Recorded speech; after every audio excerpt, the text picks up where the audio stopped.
Sjoe, kringe was vir my 'n ongelooflike baie groot voorreg om te doen.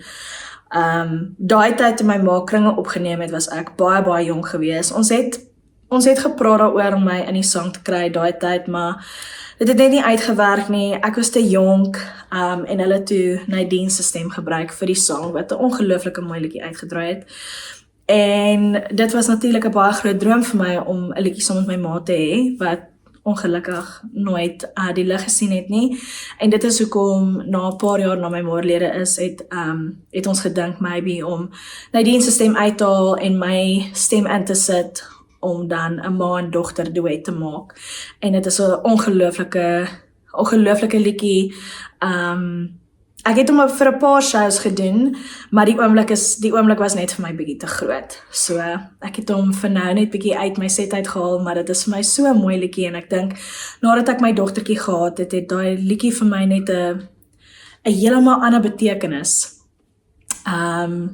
Omdat ek nou daai ma en dogter verhouding kan deel met my dogtertjie. Ek dink dat elke vrou op een of ander manier verander bietjie as sy mamma word. Vir my, iets wat ek ook besef het, wat nie regtig baie van 'n verandering is nie, maar wat ek besef het, is, daar's mos 'n gesegde wat sê, you can't pour from an empty cup. Nou dis baie waar, as my glasie leeg is dit, ek kan nie nog gee nie. Maar met mamma wees, soos jy vind dit net, jy vind net ekstra water om te gee. As jy siek is, as jy nie goed voel nie, daar's altyd 'n stukkie van jou wat nog steeds gee, wat jou kinders, as jou kind dit nodig het. En as hulle siek is, nou kyk, om siek te wees en om 'n siek kind te hê, dit is nie vir sissies nie. Maar even then, wanneer jy voel, ek kan nou regtig nie opstaan nie, you just do it. Ek's nou regtig moeg, ek weet, jy doen dit net. So dit is regtig, iets wat ek besef het, is dat ek is regtig baie sterker as wat ek gedink ek is, en ek is baie meer in staat as wat ek myself toelaat.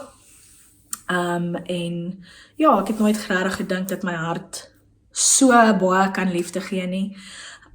En ek moet sê, ek dink my hart het ook in 'n manier ook sagter geword. Cyberbullying is 'n topic wat ek oor kan gesels vir ure.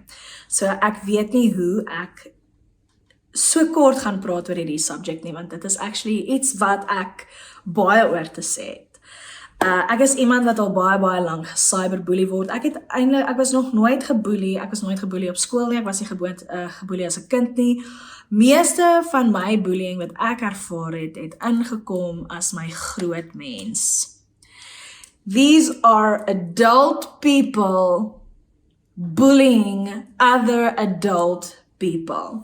Nou vir my, is dit vir my snaaks. Want hierdie is mense wat hulle groot mensbrein gebruik om jou af te breek. En dit het vir my baie lang tyd gevat om hierdie te besef dat mense wat mekaar boelie, of mense wat ander mense afbreek, is so hartseer binne in hulle self. Hulle het so baie seer in hulle lewe. You do not get happy people that are happy with their lives wat ander mense afbreek nie. Jy sal nooit sien hoe iemand gelukkig is met hulle self en gelukkig is met hulle lewe. 100% gelukkig is met hulle lewe en waar hulle is. En hulle breek ander mense af nie. Jy sal dit nie sien nie, dit sal nie gebeur nie. Daar's baie gesegdes wat ek kan gee wat baie goed met cyberbullying gaan. En die een van hulle is, why do you care what other people think about you and if they don't like you? Because most people don't even like themselves.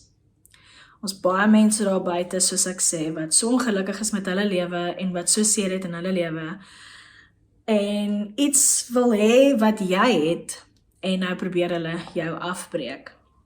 Dit is rarig as mense vir my sê, hoe deel jy met cyberbullies? Beloof jy? Ek maak letterlik net so. Because you take it also from who it comes. Soos ek sê, Mense wat regtig gelukkig is, sal nie ander mense afbreek nie. Mense, veral mense op social media wat cyberbullying, dit is so maklik om deesdae te cyberbully, want jy maak net gou-gou 'n fake account en jy gaan plaas lelike goed van ander mense op die internet.